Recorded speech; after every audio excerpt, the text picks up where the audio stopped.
अपनी कुर्सी की पेटी बांध लीजिए क्योंकि देश में एक बार फिर लॉकडाउन लगने जा रहा है। नमस्कार, मैं आपके साथ रीना झा बालियान। देश एक बार फिर संकट की ओर बढ़ रहा है। सड़कों पर एक बार फिर सन्नाटा होगा और आप घर में कैद रहने के लिए मजबूर हो जाएंगे। भारत के प्रधानमंत्री नरेंद्र मोदी ने खुद देशवासियों को इसके लिए तैयार होने के लिए कहा है, क्योंकि कोरोना काल जैसा संकट भारत पर मंडराने वाला है और पीएम मोदी ने इसके संकेत देते हुए लोगों को तैयार रहने के लिए कह दिया है। दरअसल ईरान इजरायल युद्ध के बीच पहली बार पीएम मोदी ने संसद में संबोधन दिया, जिसमें पीएम मोदी ने इस बात का जिक्र किया कि किस तरह कोरोना काल में एकजुटता से चुनौतियों का सामना किया गया था। अब फिर हमें इसी तरह तैयार रहने की जरूरत है। यानी कि सरकार ने भी हाथ खड़े कर दिए कि स्थिति उनके कंट्रोल में अब नहीं है। पीएम मोदी ने कहा कि अपनी सीट की पेटी बांध लीजिए और कोरोना काल जैसी चुनौती से निपटने के लिए एक बार फिर सबको एकजुटता के साथ तैयार होने की जरूरत है। यानी कि देश एक बार फिर लॉकडाउन की तरफ बढ़ रहा है। फिर से वही समय लौट कर आ रहा है जब कोरोना काल में प्रवासियों में अफरा तफरी मची थी। अपने राज्य जाने के लिए लोग परेशान होते नजर आए। राशन का भंडारण लोगों ने शुरू कर दिया और कई लोगों को बेरोजगार होना पड़ा था। अब हैरानी की बात यह है कि जो मोदी सरकार अब तक बार बार ये कहती रही कि चिंता करने की कोई बात नहीं है, देश में किसी तरह का कोई संकट नहीं है, न गैस की किल्लत है, न तेल की कमी है, अब वही सरकार संसद में खड़ी होकर लोगों को सीट की पेटी बांधकर तैयार रहने के लिए कहे तो आप समझ सकते हैं कि स्थिति सरकार के हाथ से भी निकलती जा रही है। और ये वही मार्च का महीना है जब 6 साल पहले देश ने पहली बार लॉकडाउन शब्द सुना था और उस समय को जिया था। याद दिला दें कि कोरोना काल 22 मार्च 2020 का वो दौर था जब कोरोना महामारी के कारण देश में लॉकडाउन लगाया गया था। देश के प्रधानमंत्री नरेंद्र मोदी ने देश के नाम संबोधन देकर इसी तरह लोगों से कठिनाई के दौर से लड़ने के लिए कहा था और उन्होंने आह्वान किया था कि सबको एकजुट होकर इस दौर से लड़ना होगा। और अब फिर से प्रधानमंत्री मोदी का यह कहना कि संकट की इस घड़ी में अब एकजुटता के साथ आगे बढ़ें और तैयार हो जाएं, तो आप समझ जाइए कि कोरोना काल का वो लॉकडाउन देश एक बार फिर से देखने जा रहा है। क्योंकि आपको बता दें कि जिस तरह से पश्चिमी एशिया में जंग के हालात चल रहे हैं, इस पर पीएम मोदी ने पहली बार सार्वजनिक तौर पर बयान दिया है। लोकसभा में खड़े होकर 25 मिनट तक की स्पीच उन्होंने दी और कहा कि इस युद्ध के कारण दुनिया में जो कठिन हालात बने हैं उनका असर लंबे समय तक बने रहने की आशंका है। इसीलिए हमें तैयार रहना होगा, हमें एकजुट रहना होगा। पीएम मोदी ने कहा कि हम कोरोना के समय भी एकजुटता से ऐसी चुनौतियों का सामना कर चुके हैं, अब हमें फिर से उसी तरह तैयार रहने की जरूरत है। धैर्य के साथ, संयम के साथ, शांत मन से हमें हर चुनौती का मुकाबला करना है। यही हमारी पहचान है, यही हमारी ताकत है। कोरोना के समय भी एकजुटता से ऐसी चुनौतियों का सामना कर चुके हैं। अब हमें फिर से उसी तरह तैयार रहने की आवश्यकता है। धीरज के साथ, संयम के साथ, शांत मन से हमें हर चुनौती का मुकाबला करना है और यही हमारी पहचान है, यही हमारी ताकत है। और हां, हमें बहुत सावधान और सतर्क भी रहना है। हालात का फायदा उठाने वाले झूठ फैलाने का प्रयास करेंगे, ऐसे लोगों की कोशिशों को सफल नहीं होने देना है।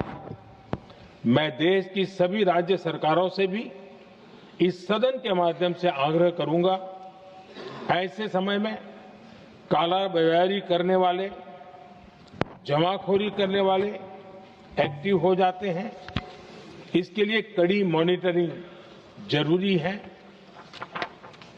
जहां से भी ऐसी शिकायतें आती हैं, वहां त्वरित कार्रवाई होनी चाहिए।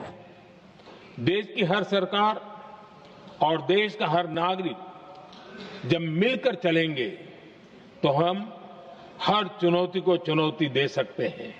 पीएम मोदी ने कहा कि सरकार की कोशिश है कि देश में तेल गैस संकट ना हो। इसके लिए 27 की जगह 41 देशों से इंपोर्ट किया जा रहा है। पश्चिम एशिया में 1 करोड़ भारतीय रहते हैं, उनकी सुरक्षा भी हमारी प्राथमिकता है, पीएम मोदी ने यह कहा। साथ ही उन्होंने यह भी बताया कि अभी तक 3,75,000 भारतीय सुरक्षित देश वापस लौट चुके हैं और ईरान से ही कई भारतीय सुरक्षित वापस लौटे हैं। 700 से ज्यादा मेडिकल की पढ़ाई करने वाले ये युवा हैं जो अपने भारत वापस लौटे हैं। पीएम मोदी ने साथ ही कहा कि हमारे पास पर्याप्त अन्न भंडार है, आपात स्थिति से निपटने के लिए पर्याप्त इंतजाम है। उस वक्त भी ग्लोबल सप्लाई चेन में कमी आई थी। भारत के किसानों को यूरिया की एक बोरी 300 रुपए से भी कम कीमत में दिलाई गई। तेल, गैस, फर्टिलाइजर से जुड़े जहाज भारत तक सुरक्षित पहुंचे और इसके लिए सहयोगियों से संवाद कर रहे हैं। अब प्रधानमंत्री मोदी एक तरफ कह रहे हैं कि हमारे पास भंडार है, तो दूसरी तरफ ये संकेत दे रहे हैं कि देश किस तरह से संकट की ओर आगे बढ़ रहा है। और आप पीएम मोदी के इस बयान को इस बात से जोड़ सकते हैं कि जब से ईरान इजरायल के बीच यहां पर माहौल खराब हुआ है, युद्ध की स्थिति पैदा हुई है, तब से ही भारत में कई तरह के संकट पैदा हो रहे हैं। कई जगहों से ऐसी खबरें सामने आई कि गैस की किल्लत हो रही है। कमर्शियल गैस ना मिलने की वजह से कई होटल और रेस्टोरेंट पर इसका असर पड़ता हुआ नजर आया। कई जगहों पर, कई शहरों में कई रेस्टोरेंट पर ताला लटक गया, सिर्फ इसलिए क्योंकि उनके पास कमर्शियल गैस नहीं है। बुकिंग करवाते हैं तो उनके पास नहीं पहुंच रहा है, जिसकी वजह से उनका रेस्टोरेंट बंद हो चुका है। अब एक रेस्टोरेंट बंद होना आप समझ सकते हैं कि इसका असर पूरे परिवार पर पड़ता है। और सिर्फ एक रेस्टोरेंट नहीं बल्कि कई ऐसे ढाबे, कई ऐसे होटल, कई ऐसे रेस्टोरेंट हैं जो बंद हो चुके हैं, यानी कि व्यापार उनका ठप हो चुका है। रोजी रोटी पर संकट मंडराने लगा है। अब पीएम मोदी का संबोधन जिस तरह से सामने आया है और पीएम मोदी ने जो संकट का इशारा दिया है, आप इससे समझिए कि इजरायल ईरान के बीच जो युद्ध चल रहा है, इसका कितना असर भारत पर पड़ता हुआ नजर आ रहा है। अब विस्तार से आपको बताते कि युद्ध संकट का भारत पर क्या और कैसे असर पड़ रहा है। तेल और ऊर्जा की बात करें तो देखिए, भारत 85% कच्चा तेल इंपोर्ट करता है। इसमें से 60 से 65% पश्चिम एशिया से आता है। हॉर्मुज स्ट्रेट से दुनिया का 20% तेल गुजरता है और यहां भारत के 22 जहाज फंसे हुए हैं। तनाव बढ़ने से तेल की कीमतों में अच्छा खासा इजाफा हो गया है। वहीं भारतीयों की सुरक्षा को लेकर बात करें तो यहां पर देखिए, ऐसा नहीं है कि सरकार ने काम ना किया हो। पश्चिम एशिया से 80 से 90 लाख भारतीय काम वहां करते हैं और यहां से करीब 3,75,000 लोग सुरक्षित भारत वापस लौटे हैं। वहीं एलपीजी सिलेंडर की बात करें तो इसकी भी कीमत बढ़ी है। प्रीमियम पेट्रोल महंगा हुआ है। शेयर बाजार में तेल में गिरावट आई है। वहीं सामान्य पेट्रोल डीजल की कीमतें बढ़ सकती है, जैसा संकट मंडराता हुआ नजर आ रहा है। इसके मुताबिक रोजमर्रा के जो सामान है वो भी महंगे हो सकते हैं। देखिए, भारत को सालाना 8 लाख करोड़ प्लस रेमिटेंस आता है, यानी कि विदेश से आने वाला पैसा आता है। इसका 50% गल्फ देशों से आता है। अब संकट बढ़ा तो भारतीयों की नौकरी और इनकम पर भी असर पड़ेगा। जाहिर तौर पर देश में कम पैसा आएगा और इसी की चेन जो है इसी तरीके से आगे बढ़ती नजर आएगी। व्यापार और शिपिंग पर भी अच्छा खासा असर पड़ेगा।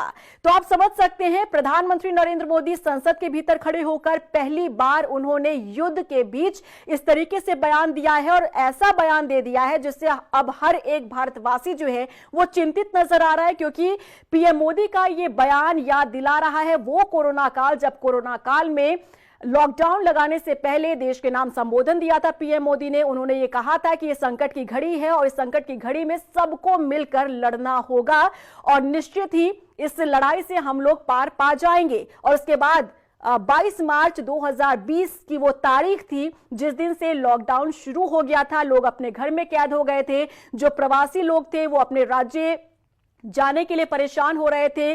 पूरी तरीके से ट्रेन के जो डिब्बे हैं वो खचाखच भरे हुए नजर आ रहे थे, क्योंकि हर कोई ये कोशिश कर रहा था कि लॉकडाउन में कैसे वो अपने राज्य सही तरह से पहुंच सके। अब प्रधानमंत्री नरेंद्र मोदी का ये बयान सामने आना कि अपनी सीट की पेटी बांध लीजिए, क्योंकि संकट की इस घड़ी में सबको तैयार रहने की जरूरत है। ठीक उसी तरीके से जब कोरोना काल में सब लोगों ने एक साथ मिलकर उस संकट से लड़ा था, तो आप समझ सकते हैं कि आखिर देश किस तरह से संकट की ओर आगे बढ़ रहा है। आपको क्या लगता है, क्या फिर से देश में लॉकडाउन लग सकता है? क्योंकि प्रधानमंत्री नरेंद्र मोदी का यह बयान यही संकेत देता हुआ नजर आ रहा है, क्योंकि कई लोगों का व्यापार भी ठप हो चुका है तेल और गैस की किल्लत के कारण। और पीएम मोदी भी कह रहे हैं कि गैस और तेल की किल्लत के कारण यहां संकट बढ़ता जा रहा है, क्योंकि कई जहाज जो है वो फंस चुके हैं जिसकी सप्लाई भारत तक होनी थी। आपको क्या लगता है, कमेंट सेक्शन में जरूर बताइएगा। नमस्कार।